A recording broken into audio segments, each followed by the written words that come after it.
சக்தி ஜோதிட குழுவின் சார்பாக விசுவாவசு வருஷம் ஆவணி மாத பலன்களை வாக்கிய பஞ்சாங்க பிரகாரம் பார்க்கிறதுக்காக அடியேன் சக்தி சுவாமி ஆகிய நானும் ஆஸ்ட்ரோ KS ஐயங்கார் அவர்களும் டாக்டர் ஹரிஹர சர்மா ஐயா அவர்களும் வந்திருக்கின்றோம்.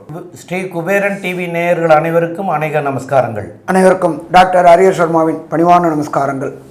இப்போ நம்ம பார்க்க போகிறது ஆவணி மாதம் காலபுருஷ தத்துவத்தின்படி 3வது ராசியான மிதுன ராசியில் எம்பெருமான் குரு பகவானும் சுக்கிர பகவானும் இருக்காங்க. அதுக்கு அடுத்தது பார்த்தோம்னாக்க 4வது இடமான கர்க்கடகத்தில் புத பகவான் இருக்காங்க. அடுத்தது மாதம் பிறக்கிறது. இந்த மாதத்துக்கு நம்ம என்ன சொல்லுவோம் அப்படின்னாக்க சிம்ம மாதம் அப்படிம்போம். சிம்மத்திலேயே சூரிய பகவான் ஆட்சி பெற்றிருக்கார், கூட கேது பகவானும் அங்கேயே இருக்கார். காலபுருஷ தத்துவத்தின்படி 6ஆம் இடம் அப்படின்றது கன்னி. கன்னியில் செவ்வாய் இருக்கிறார். கடந்த காலகட்டங்களில் வக்ரம் ஆகியிருந்தவர் வக்ர நிவர்த்தி ஆகியிருக்கார். அதுக்கு அடுத்தது பார்த்தோம் அப்படின்னாக்க காலபுருஷத்தின்படி 11ஆம் வீடு கும்ப வீடு. இந்த கும்ப வீட்டில் சனி பகவானும் ராகு பகவானும் இருக்கார். இதில் என்ன ஒரு விசேஷம் அப்படின்னாக்க கடந்த 2/7/2025 17/11/2025 வரலும் சனி பகவான் வக்ர நிலையில் இருக்கார். வக்ரம் அப்படின்னாக்க செயலற்ற நிலையில் இருக்கிறார்.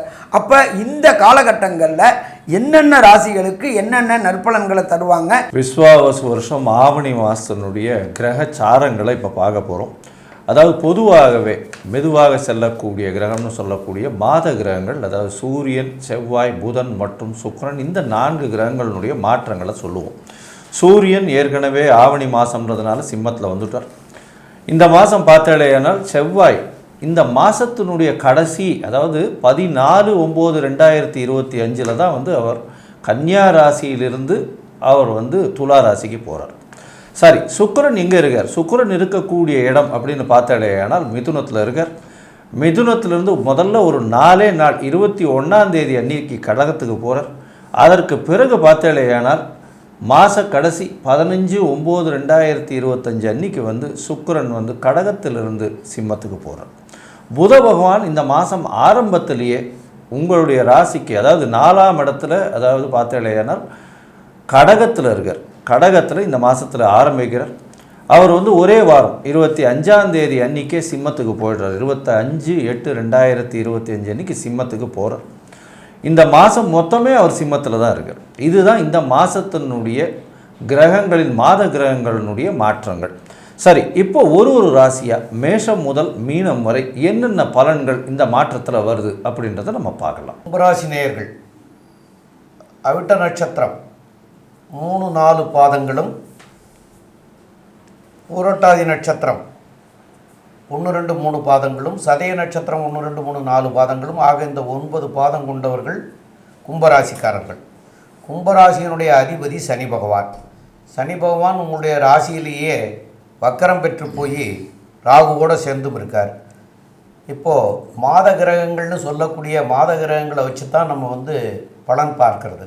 அப்போ மாத கிரகமான சூரிய பகவான் 7ஆம் இடத்துல ஆட்சி பெற்று போய் 7ஆம் இடத்துல இருக்கார்.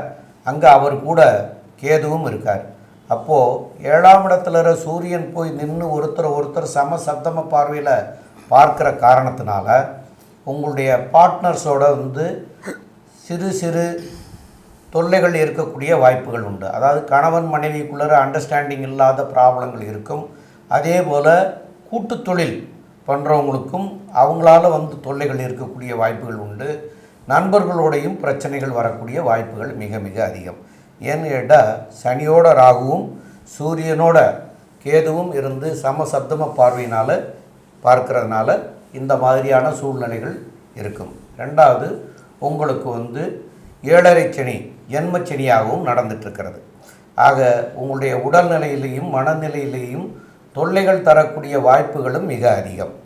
இப்போ உங்களுடைய ராசிக்கு 3ஆம் இடம் முயற்சி ஸ்தானாதிபதி அப்படின்னு சொல்லக்கூடியவரும் அதாவது உங்களுடைய 10ஆம் இடத்து அதிபதியும் ஆகிய செவ்வாய் பகவான் உங்களுடைய ராசிக்கு 8ஆம் இடத்துல இருக்கார்.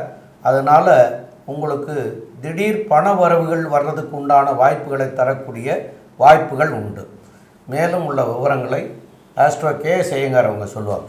ஐயா, அற்புதமாக சொன்னீங்க. கும்பராசியை பொறுத்தவரையிலும் மன அழுத்தம் இருக்கும். ஏன்னா சனி ஆட்சி பெற்ற சனியாக இருக்கார், வக்கரகதியில் இருக்கார், ராகுவோட சம்பந்தம், அபரிமிதமான விஷயங்கள் மனசில் தோணும். எல்லாவற்றையும் சாதிக்கணுன்ற ஒரு நினைப்பில் ஓடுவீங்க. பணவரவிற்கு பஞ்சம் இருக்காது, நல்ல ஒரு ஏற்றம் இருக்கும். படிக்கக்கூடிய மாணவியர்களுக்கு நல்ல ஒரு ஏற்றம் இருக்கக்கூடிய காலகட்டமாக இருக்கும். இந்த மாதம் பார்த்திங்கன்னா பொதுவாகவே மாத கிரகம் அப்படின்னு சொல்லக்கூடிய சூரியன், செவ்வாய், புதன் மற்றும் சுக்கிரன், இந்த 4 கிரகங்களுடைய மாற்றங்கள் என்ன அப்படின்றத வச்சு தான் பேசுவோம். இந்த மாதம் உங்களுடைய ராசிக்கு சூரியன் சம சப்தமத்தில் போய் உட்கார்றார். 7ஆம் அதிபதி 7ஆம் இடத்துலையே கேதுவோட சம்பந்தத்தில் இருக்கார். சனி ஆட்சி பெற்ற சனி வேற பார்க்குறார். கண்டிப்பாக சிறு சிறு பிரச்சனைகள் கணவன் மனைவிக்குள்ளே வரக்கூடிய வாய்ப்பு, பார்ட்னர்ஷிப் வியாபாரம் பண்ணுறவாளுக்கெல்லாம் சிறு சிறு தொல்லைகள் வரும். அரசாங்கத்தின் மூலியமாக பிரச்சனைகள் வரக்கூடிய வாய்ப்புகள் உண்டு. இந்த காலகட்டத்தில் பொறுமையாக இருக்கிறது நல்லது. நிச்சயமாக பார்த்தீங்கன்னா இன்வெஸ்ட்மெண்ட், அதாவது அதிகமாக முதலீடுகள் செய்வதை தவிர்ப்பது மிகவும் நல்லது அப்படின்றதையும் சொல்கிறோம். இந்த மாதம் உங்களுடைய ராசிக்கு 4, 9க்கு உண்டான சுக்கிரன் இந்த மாதம் ஆரம்பிக்கும் பொழுதே பார்த்தாலேனால் 5ஆம் இடத்துல இருக்கார். ரொம்ப விசேஷம். அவர் 6ஆம் இடத்துக்கு போகிறார். 6ஆம் இடத்துக்கு போகிறது அப்படின்றது பார்த்தேன்னா படித்த இளைஞர்களுக்கு வேலை வாய்ப்பு கிடைக்கக்கூடிய வாய்ப்புகள் நிச்சயமாக உண்டு. அது தவிர பார்த்தாலேயானால் உங்களுடைய ராசிக்கு படிக்கிறதுக்குன்னு வெளிநாடு போகக்கூடிய பாக்கியமும் நிச்சயமாக வரும். இந்த காலகட்டத்தில் பார்த்தோம்னா மேல் படிப்பு படிக்கணும்னு நினச்சிட்டு இருந்தீங்கன்னா கண்டிப்பாக அதற்குண்டான புதிய கடன் வாங்க வேண்டிய கட்டாயத்துக்கும் வரக்கூடிய வாய்ப்புகள் உண்டு. சரி, இந்த மாதத்தில் புதனுடைய மாற்றங்கள் என்ன மாதிரி இருக்குது, அது தவிர செவ்வாயினுடைய மாற்றங்கள் என்ன மாதிரி இருக்குது அப்படின்றத பற்றி நம்மளுடைய ஐயா ஹரிஹர சர்மா ஐயா கிட்ட கேட்போம். ஐயா, ரொம்ப அற்புதமாக சொன்னீங்க. எப்பொழுதுமே சனியுடைய ராசிக்கு புதன் நட்பு அப்படின்றது தான் ஜோதிஷ சாஸ்திரத்தில் சொல்லியிருக்கு. கும்பராசிக்கு புதன் நட்பு. அப்படியேற்பட்ட புதன் ஆரம்ப காலகட்டங்களில் 5ஆம் இடத்துல இருக்கார். அதுக்கப்புறம் 6ஆம் இடத்துக்கு வர்றாரு. அதுக்கப்புறம் 7ஆம் இடத்துக்கு வர்றாரு. நம்மளுடைய ஜோதிட சாஸ்திரத்தில் சொல்லியிருக்கிறது 5 அப்படின்றது பூர்வ புண்ணிய புத்திரஸ்தானம். ஏற்கனவே அங்கே குரு பகவான் இருக்கார், சுக்கிர பகவான் இருக்கார். நீண்ட நாட்களாக குலதெய்வ வழிபாடு செய்யணும்னு நினைக்கக்கூடிய கும்பராசி என்பர்களுக்கு குலதெய்வ வழிபாட்டுக்கு உண்டான வாய்ப்பு கிடைக்கும். அதே போல் பித்திருக்களுக்கு செய்ய வேண்டிய காரியங்கள், பித்திருக்கள் அப்படின்னாக்க நம்மளுடைய முன்னோர்கள் மூத்தோர்களுக்கு செய்ய வேண்டிய திதிகள் தர்ப்பணங்கள். இப்போ எப்போதுமே பார்த்தோம் அப்படின்னாக்க ஜோதிஷ சாஸ்திரத்தில் இந்த 12 மாதத்தில் 3 மாதம் மிக முக்கியமான விசேஷமான மாதம் அப்படிம்பாங்க. அது பார்த்தோம் அப்படின்னாக்க தை அமாவாசை, அதுக்கு அடுத்தது பார்த்தோம் அப்படின்னாக்க மாலையபக்ஷ அமாவாசை, அதுக்கு அடுத்தது பார்த்தோம் அப்படின்னாக்க ஆடி அமாவாசை. கடந்த காலகட்டங்களில் கடந்த மாதம் ஆடி அமாவாசை முடிஞ்சிருச்சு. இப்போ மாலையபக்ஷம் அப்படின்றது வருது. மாலையபக்ஷம் அப்படின்றது நம்மளுடைய முன்னோர்கள் மூத்தோர்கள் இறந்தவர்களுக்கு திதி கொடுக்க முடியாமல் ஸ்கிப்பானவங்க, மறந்து போனவங்க, விட்டு போனவங்க, வெளியூர் வெளிமாநிலத்தில் இருந்ததுனால என்னால் திதி தர்ப்பணம் கொடுக்க முடியாதவங்க அத்தனை பேருக்கும் இந்த மாலையபக்ஷத்தில் கொடுக்கக்கூடிய நாட்கள். சரி சாமி, நான் எப்போ கொடுக்கறது அப்படின்னாக்க உங்களுக்கு அருகில் உள்ள ஜோசியத்தை கேட்டுட்டு உங்கள் தாய் தகப்பன் எப்போ இறந்தாங்க, முன்னோர்கள் மூத்தவர்கள் எப்போ இறந்தாங்க அப்படின்னு சொன்னீங்கன்னாக்க அவங்க சொல்லிடுவாங்க எந்த திதியில் இறந்தாங்க அப்படின்ட்டு. அந்த திதி அன்னைக்கு மாலைபட்சத்தில் கொடுக்கக்கூடிய காலகட்டம் இந்த ஆவணி மாதம் கும்பராசி என்பவர்களுக்கு. சரி, அடுத்தது 6ஆம் இடத்துல புதன் போகிறார். 6ஆம் இடம் அப்படின்றது என்ன அப்படின்னாக்க வீரிய விஜய சத்ரு ஸ்தானம். சத்ருக்களை வெல்லக்கூடிய பலம் கிடைக்கக்கூடிய காலகட்டங்கள். அதே போல் அடிமை தொழில் செய்யக்கூடியது, வேலை பார்க்குறது அப்படின்றது அடிமை தொழில் செய்யக்கூடியது. நீண்ட காலமாக கும்பராசியை சேர்ந்த நண்பர்கள் படித்த படிப்பிற்கு உண்டான வேலை கிடைக்காம திண்டாடிட்டு இருந்தவங்களுக்கு இந்த ஆவணி மாதத்தில் படித்த படிப்பிற்கு உண்டான வேலை கிடைக்குமா? வேலை கிடைக்கும். நீண்ட நாட்களாக பதவி உயர்வு பணவரவு கிடைக்காமல் இருந்துகிட்டு இருந்தவங்களுக்கு பதவி உயர்வு பணவரவு ரெண்டுமே கிடைக்கக்கூடிய காலகட்டம் இந்த காலகட்டம்னு சொல்லலாம். இதை தவிர 7ஆம் இடத்துல புத பகவான் வர்றாரு. அங்கே ஏற்கனவே சூரியனும் கேதுவும் இருக்கார். இந்த புதனும் சூரியனும் சேர்ந்தாக்க புதன் ஆதித்யன் யோகம். சூரியனுக்கு இன்னொரு பேர் ஆதித்யன் பேர். புத ஆதித்ய யோகம் பெறக்கூடிய காலகட்டங்களில் மேல்நிலை கல்விகள் படிக்கக்கூடியவங்க, உயர்நிலை கல்விகள் படிக்கக்கூடியவங்க, அரசு உத்தியோகங்களுக்கு ட்ரை பண்ணக்கூடியவங்க. உதாரணத்துக்கு எடுத்துப்போமே, ஸ்டேட் கவர்மெண்ட்டாக இருந்தால் இந்த டிஎன்பிஎஸ்சி எழுதக்கூடிய கும்பராசி என்பவர்களுக்கு அரசாங்க பணிகள் கிடைக்கக்கூடிய வாய்ப்புகள் உண்டு. அதே போல் மத்திய அரசு பணிகள் அப்படின்னாக்க யூபிஎஸ்சி தேர்வு எழுதக்கூடியவங்களுக்கு மத்திய அரசு பணி கிடைக்கக்கூடிய வாய்ப்புகள் உண்டு. இதை தவிர காம்படிட்டிவ் எக்ஸாம் எழுதக்கூடிய மாணவர்களுக்கு அத்தனை பேருக்குமே கண்டிப்பாக கிடைக்கும். ஏன்னு கேட்டிங்கன்னாக்க 9க்கு உண்டான அதிபதி 5ல் ஏறி இருக்கார், திரிகோணத்தில் இருக்கிறதுனால ஐஐடி, ஜேஇஇ, நீட்டு, பிஹெச்டி போன்ற உயர்நிலை கல்வி படிக்கக்கூடிய கும்பராசி என்பவர்களுக்கு கண்டிப்பாக வெற்றி கிடைக்கக்கூடிய வாய்ப்புகள் உண்டு. இதன் மூலியமாக வெளியூர், வெளிமாநிலம், வெளிநாடு சென்று படிக்கணும்னு முயற்சி பண்ணுற குழந்தைகளுக்கு படிப்புக்கு உண்டான வேண்டிய யூனிவர்சிட்டி கிடைக்கக்கூடிய வாய்ப்புகள் உண்டு. அதற்கு உண்டான பொருளாதாரமும் கிடைக்கக்கூடிய வாய்ப்புகள் உண்டு. அப்போ அதே போல் இந்த வேலை விஷயமாக வெளியூர், வெளிமாநிலம், வெளிநாடு போகக்கூடியவங்களுக்கு பிஆர், சிட்டிசன்ஷிப்பு, க்ரீன் கார்டு இதற்கு முயற்சி பண்ணக்கூடிய இந்த கும்பராசி என்பவர்களுக்கு அதுவும் கிடைக்கக்கூடிய வாய்ப்புகள் உண்டு. ஸோ மொத்தத்தில் பார்த்தோம் அப்படின்னாக்க கும்பராசி என்பவர்களுக்கு இந்த ஆவணி மாதம் அதி அற்புதமான மாதம்னு சொல்லலாம். இருந்தாலும் என்ன சாமி ஒரு இக்கு வைக்கிறீங்க, நடக்கின்ற தசை, புத்தி, அந்தரம், சூட்சமம், பிரணமம் சரியில்லை அப்படின்னாக்க கிடைக்கக்கூடிய பலன்களின் அளவின் தன்மையை குறைப்பார்.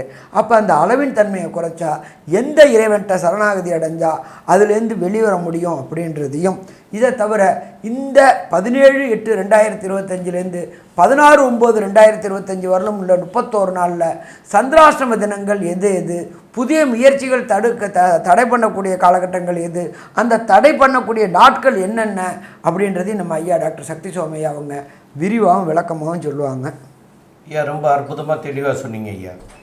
இதில் சந்திராஷ்டம தினங்கள் அப்படின்னு சொல்லக்கூடியது எதனால் சந்திராஷ்டம தினம் அப்படின்னு நினைக்கிறோன்னா, உங்களுடைய ராசிக்கு 8ஆம் இடத்துல சந்திரன் சஞ்சரிக்கின்ற 2.25 நாட்கள் சந்திராஷ்டம தினங்கள். அதாவது சனி உங்களுடைய ராசிக்கு 8ஆம் இடத்துல சஞ்சரித்தால் அஷ்டமத்து சனின்னு சொல்கிறோம்ல, அது மாதிரி இந்த சந்திரன் 8ஆம் இடத்துல சஞ்சரித்தா சந்திராஷ்டம தினம். அப்போ இதுக்கு உண்டான பலன் என்னன்னு கேட்டிங்கன்னா, இவர் மனோகாரகன். அப்போ மனோகாரகன் அப்படின்னு சொல்கிறவர் 8ஆம் இடத்துல சஞ்சரிக்கிற போது இந்த மனசில் உங்களால் எதையும் பரிபூரணமான முடிவு எடுக்க முடியாத சூழ்நிலை இருக்கும். அப்போதைக்கு பார்த்தீங்கன்னா உங்களுக்கு அது சரி அப்படின்னு தோணும், ஆனால் சரியில்லாத முடிவுகளை எடுத்துருவீங்க. அதனால தான் இந்த சரியில்லாத முடிவுகளை எடுத்துடக்கூடிய சூழ்நிலை இருப்பதனால தான் அந்த நாட்களை தவிர்க்கணும் அப்படின்னு சொன்னாங்க. எதற்காக தவிர்க்கணும் அப்படின்னு சொன்னாங்கன்னா, புதிய முயற்சிகள் எதுவும் செய்ய வேண்டாம், அதாவது புதிதாக எதுவும் தொடங்க வேண்டாம். அதே போல் யாத்திரைகள், அதாவது உள்ளூருக்குள்ளே உள்ள யாத்திரையை சொல்லலை, வெளியூர் வெளிநாடு போகிறது தவிர்க்கணும் அப்படின்னு சொல்கிறோம். அப்போ இந்த மன கிளேசங்கள் ஏற்படுறதுனால, சரியான முடிவு எடுக்காத காரணத்தினால அதனுடைய பின் விளைவு இன்றைக்கே வராது. அதனுடைய பின் விளைவுகள் ஒரு 3 மாதம் 6 மாதம் 1 வருஷம் கழித்து தான் அதனுடைய விளைவு தெரியும். இப்போ ஒரு புதுசாக ஒரு தொழில் தொடங்கியிருக்குன்னா அது நஷ்டமாயிடுச்சுங்கிறத 6 மாதமோ 1 வருஷமோ கழித்து தான் தெரியும். அப்போ அதுக்காகத்தான் அதெல்லாம் செய்யாதீங்க அப்படின்னு சொல்கிறோம். அப்போ அதுகளெல்லாம் தவிர்க்கிறது நல்லது. இதில் உள்ளூருக்குள்ளே, அதாவது தமிழ்நாட்டுக்குள்ளே இருக்கிறவங்க தமிழ்நாட்டுக்குள்ளே, கேரளாவுக்குள்ளே இருக்கிறவங்க கேரளாவுக்குள்ளே பயணம் பண்ணுறதா இருந்தால் கூட நீண்ட தூரமாக இருந்தால் பண்ணக்கூடாதுன்னு தான் சொல்கிறோம். அப்படி அவசியம் பண்ணித்தான் ஆகணுங்கிற சூழ்நிலை வரும்போது அந்த சந்திரனுக்கு உண்டான பால் அதை நீங்கள் சாப்பிட்டுட்டு நீங்கள் போனீங்கன்னா அதனால் வரக்கூடிய விளைவுகள் நீங்கும். ஆனால் வெளிநாடு போகிறதுக்கெல்லாம் கூட அப்படி பண்ணிடாதீங்க. அது உள்நாட்டுக்குள்ளே பண்ணுறதுக்கு வேணால் பண்ணலாம். ஏன்னு கேட்டால் வெளிநாடுங்கிறது அதனுடைய பயணம், நீண்ட தூர பயணம், அது வேறு மாதிரியான பயணங்கள். அதனால் அதெல்லாம் வேண்டாம். சரி, மேலும் உள்ள இதில் உங்களுக்கு ஜென்மச்சனியாக இருப்பதனால திருநள்ளாறு போய் சனிக்கிழமை அன்னைக்கு சனீஸ்வரனை ஒரு 9 தீபம் எல் தீபம் ஏற்றி வழிபட்டுட்டு வாங்க. அங்கே ஏழை எளிய மக்களுக்கு தான தர்மங்கள் பண்ணுங்க. இந்த ஏழை எளிய மக்களுக்கு நிறைய பேர் இப்போ தான தர்மங்கள் பண்ணிகிட்ருக்குறாங்க. அதனால் என்னன்னு கேட்டிங்கன்னா, ஒரு பிராமணராக இருக்கிறவங்களுக்கு கொடை தானமாக கொடுக்கலாம், அவங்களுக்கு வஸ்திர தானங்கள் கொடுக்கலாம். அதே போல் வந்து இந்த காலு கை ஊனமுற்றவர்கள் இந்த மாதிரி இருக்கிறவங்களுக்கு வாக்கிங் ஸ்டிக்கர் வாங்கி கொடுக்கலாம். அதுக்குண்டான உபகரணங்கள் இந்த சில செப்பல்கள்லாம் அவங்களுக்கு வேணுங்கிறது மாதிரியாக செஞ்சு கொடுக்கலாம். இந்த மாதிரியான தர்மங்கள்லாம் பண்ணினீங்கன்னா சனீஸ்வரனுக்கு ரொம்ப பிடிக்கும். அப்போ சனீஸ்வரனுக்கு வந்து இந்த தான தர்மங்கள்லாம் பண்ணுற போது சனியினால் வரக்கூடிய தாக்கங்கள்லாம் விலகி உங்களுக்கும் உங்களுடைய சந்ததிகளுக்கும் பெரிய நன்மைகளை செய்யக்கூடிய ஒரு இந்த தர்மம் வந்து உங்களை தலை காக்க வைக்கும். உங்களுடைய சந்ததிகளுடைய வாழ்க்கையும் நல்லா இருக்கும். அதனால் அந்த மாதிரியான தான தர்மங்கள் பண்ணுங்கள். படிக்கிற குழந்தைகளுக்கு கூட நோட்டு புஸ்தகங்கள், அவங்களுக்கு வேணுங்கிற உபகரணங்கள் அதெல்லாம் வாங்கி கொடுக்கலாம். அவங்களுக்கு உண்டான ட்ரெஸ்ஸுகளை எல்லாம் கூட தானமாக வாங்கி கொடுக்கலாம். அதெல்லாம் பண்ணினீங்கன்னா ரொம்ப நல்லது. மேலும் உள்ள விவரங்களை நம்முடைய ஆஸ்ட்ரோ கேஎஸ் ஐயங்கார் அவங்க சொல்லுவாங்க. ஐயா, அற்புதமாக சொன்னீங்க. அதாவது கும்ப ராசியை பொறுத்தவரையிலும் பார்த்தீங்கன்னா ஜென்ம சனி இருக்குது. உடல் நலத்தில் கவனம் தேவை. குழந்தை பிராப்தி ஏற்படக்கூடிய பாக்கியம் நிச்சயமாக உண்டு. 5ஆம் அதிபதின்னு சொல்லக்கூடிய புதனும் சூரியனும் சேர்ந்து இருக்கக்கூடிய காலகட்டம். காதலில் சிறு சிறு பிரச்சனைகள் வரக்கூடிய வாய்ப்புகள் நிச்சயமாக உண்டு. புதிய அனுபவங்கள் வரக்கூடிய வாய்ப்புகள் நிச்சயமாக உண்டு. எதிர்பாலினத்தவர் மூலியமாக சிறு சிறு தொல்லைகள் வரக்கூடிய வாய்ப்புகள் உண்டு. பார்ட்னர்ஷிப், அதாவது கூட்டு தொழிலில் பிரச்சனைகள் இருக்கக்கூடிய வாய்ப்புகள் நிச்சயமாக உண்டு. வீடு விற்கணும், வாங்கணும், அது மாதிரி நிலம் விற்கணுன்ற காலகட்டம். இந்த காலகட்டத்தில் திடீர் என்று உங்களுக்கு பணம் வரக்கூடிய வாய்ப்புகள் நிச்சயமாக இருக்கும். புதிய வேலை அமையக்கூடிய வாய்ப்பு உண்டு. படிக்கக்கூடிய மாணவ மாணவியர்களுக்கு நல்ல ஒரு ஏற்றம் கிடைக்கக்கூடிய காலகட்டம். பதவி புகழ் அந்தஸ்து கௌரவம் வரக்கூடிய காலகட்டமாக அமையிறது. தந்தையின் உடல்நிலையில் சற்று பின்னடைவும் தாயின் உடல்நிலையில் நல்ல ஒரு ஏற்றமும் இருக்கக்கூடிய காலகட்டமாக அமையப்போகிறது. இந்த மாதத்தில் பார்த்தாலேயானால் உங்களுடைய தொழிலில் அதீத லாபம் கிடைக்கக்கூடிய வாய்ப்புகளும் மிகவும் அதிகம். என்ன இருந்தாலும் இந்த மாதத்தில் ஜென்ம சனி நடக்கிறதுனால மன அழுத்தம் அதிகமாக இருக்கும்.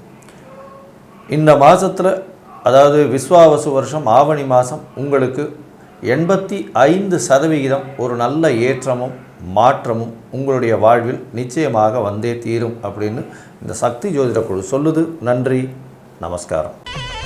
ஸ்ரீ குபேரன் டிவியை பார்த்தமைக்கு நன்றிகள். மேலும் இது போன்ற தகவல்களை தெரிந்து கொள்ள ஸ்ரீ குபேரன் டிவியை சப்ஸ்கிரைப் செய்யுங்கள். மறக்காமல் பெல் ஐக்கானை கிளிக் செய்யுங்கள்.